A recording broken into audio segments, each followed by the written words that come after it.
Welcome to the Cosmic Codex. What follows is Episode 2 of our series, Captain Miller, titled Blind Faith. Sit back, relax, and enjoy.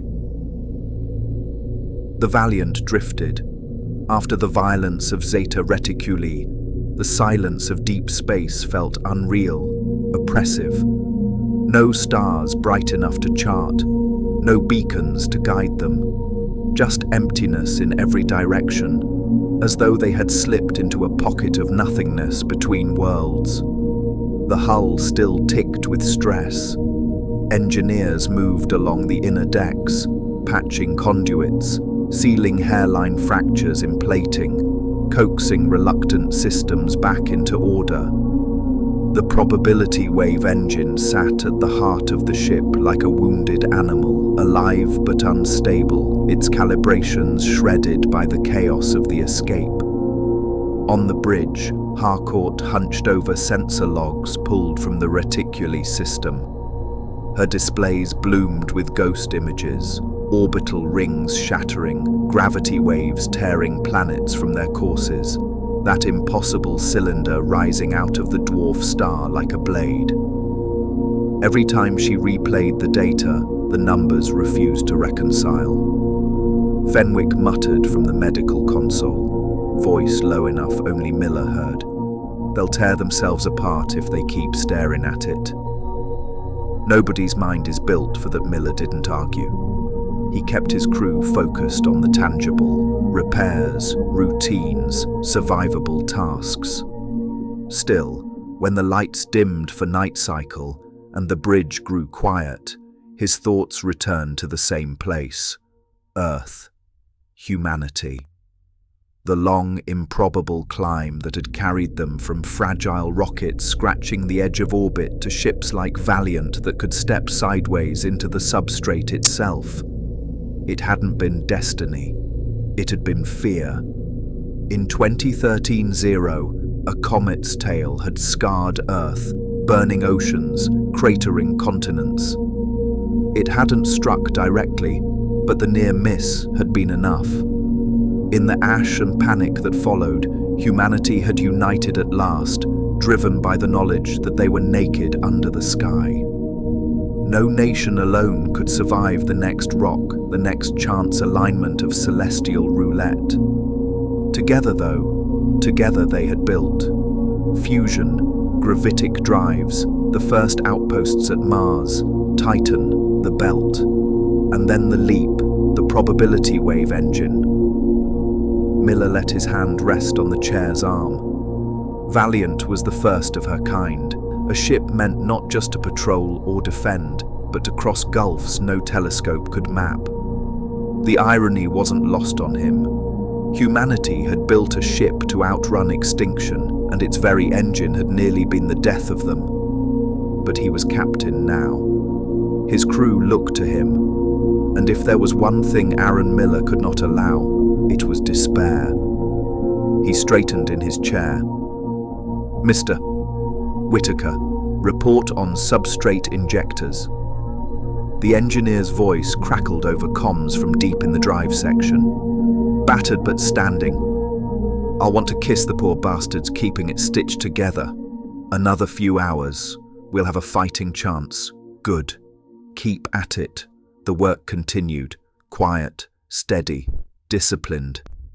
In the dark gulf, the HMS Valiant sat still, nursing her wounds. Captain Miller's quarters were spare, the way he preferred them.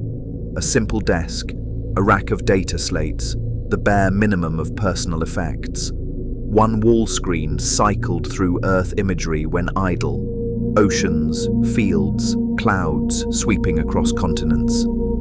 He had left it running since their escape from Reticuli, a reminder of what was at stake. The door chimed.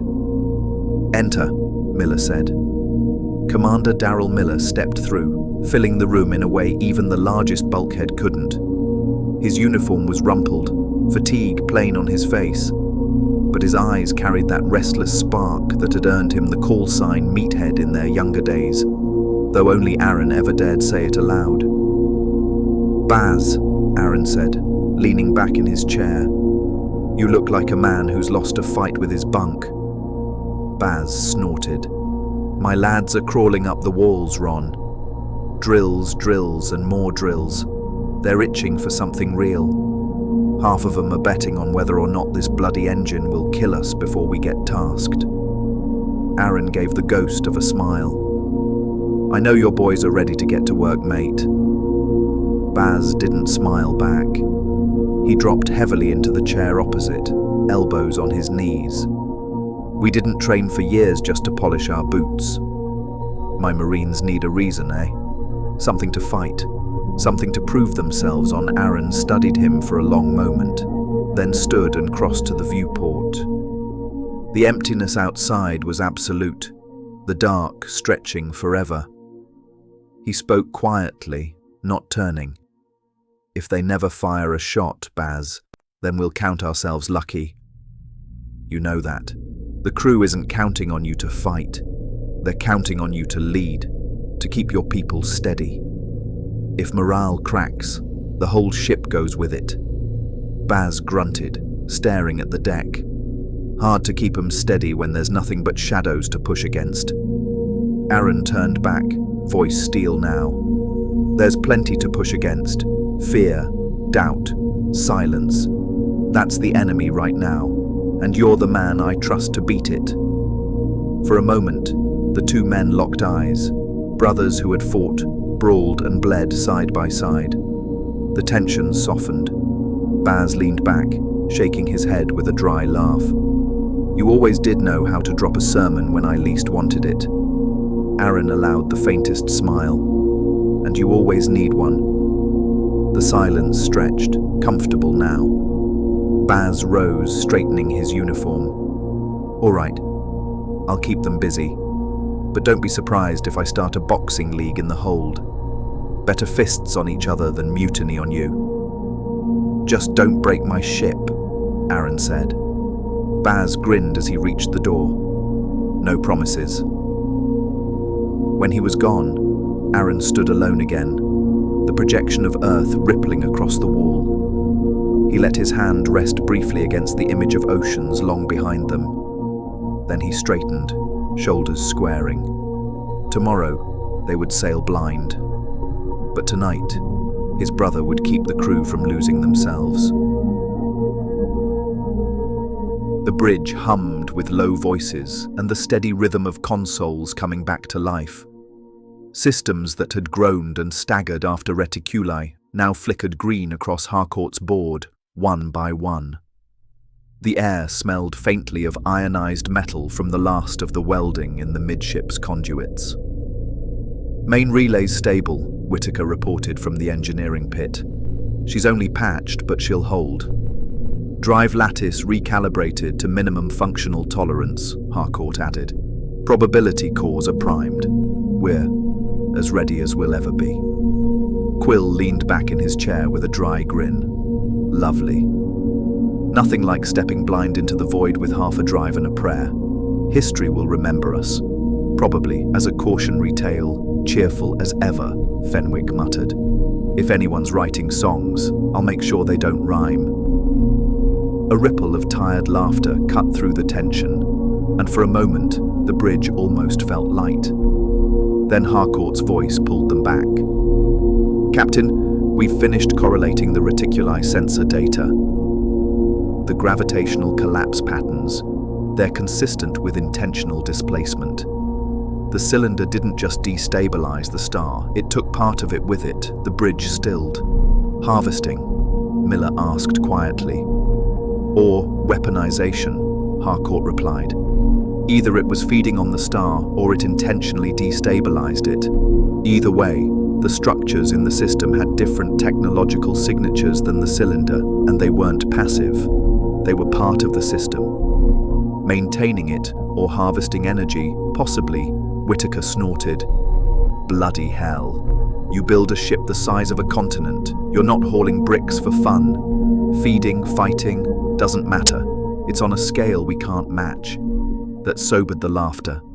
Miller broke it cleanly. Speculation noted. Our task is survival. One jump at a time.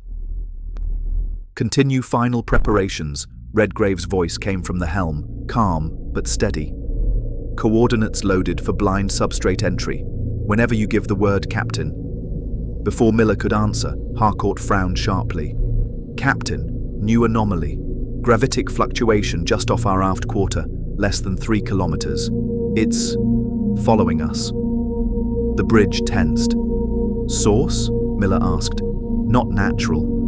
Profiles coherent, structured. Something's there.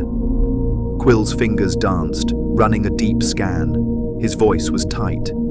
Confirmed. We've got a vessel. Visual sensors can't lock. Wait. On the main display, a shape shimmered into view. Faint at first, then sharpening as if peeling away from a veil. Smooth, disc-like, its edges glowing faintly against the void. A saucer. Silence fell across the bridge. Its matching size and displacement close to Valiant, Harcourt said, eyes wide. And the energy signatures. Captain, they're consistent with the constructs from reticuli. The realization settled in the pit of every stomach at once. Miller's voice cut like steel. Shields to full, weapons hot, stand ready. For a long moment, no one on the bridge spoke. The saucer-shaped vessel hung in the dark, just kilometers off Valiant's stern, faint light washing across its curved surface. Silent. Watching. It was Quill who finally gave voice to what everyone thought. Why are they following us? Surely they don't think we were to blame for reticuli. Harcourt's voice was taut. Captain, their technology matches the structures we logged before the collapse. Energy lattice patterns, core discharges. It's the same signature. Same civilization. Fenwick's tone was dry, but beneath it lay unease. And from their point of view, we were the ones who arrived just before their star system tore itself apart. The weight of that hung heavy. Miller's jaw tightened. They might think we did it. He stood. Maintain shields and weapons at full readiness. Redgrave, hold us steady. The order rippled through the bridge. Consoles glowed red across Whitaker's board, the low hum of shield generators rising like a growl. The alien ship moved first. A narrow lance of white light cut across the void, sweeping along Valiant's hull. Not a weapon, but a probe.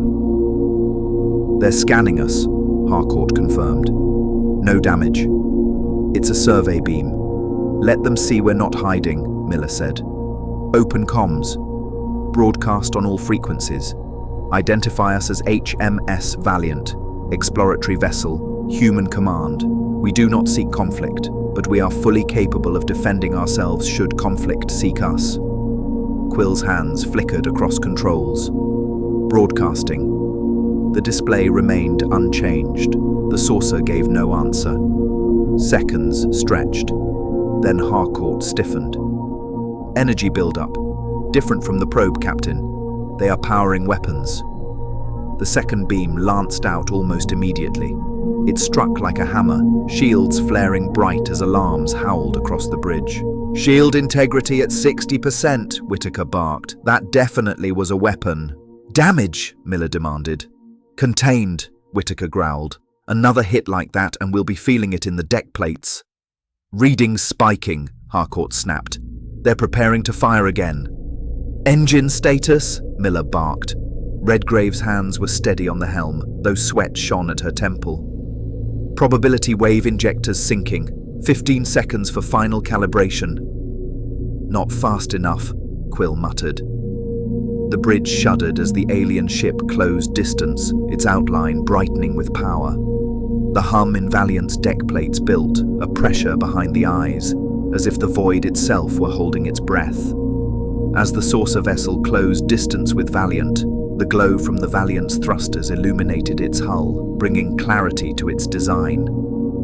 For the first time, the crew saw it in full profile. A flawless saucer, its surface smooth and seamless, as though it had been poured from a single colossal mold. No rivets, no seams, no scaffolds. It rotated slowly on its axis, light rippling faintly across its skin. Redgrave's voice was hushed, almost reverent. "It looks like the stories. The old Earth sightings. Flying saucers," Quill muttered. "Aye. Except this one isn't haunting farmers in Yorkshire. This one's pointing guns at us." Fenwick leaned forward, eyes narrowing. "No imperfections. No lines. Whatever made that doesn't build things the way we do." "It seems to be one solid structure, Captain," Harcourt said sharply. "Another discharge imminent. We won't take two in a row," Miller's voice cut clean through the storm. "Redgrave, execute substrate jump on my mark." "Aye, sir." The alien beam brightened, swelling to a blinding point. "Mark!" The Valiant tore into the substrate. Light twisted, the bridge convulsed, and for a fraction of a heartbeat the alien beam flared across the space they had occupied. Then they were gone, swallowed in a flash of impossible geometry, leaving only darkness, questions, and a new unknown enemy behind.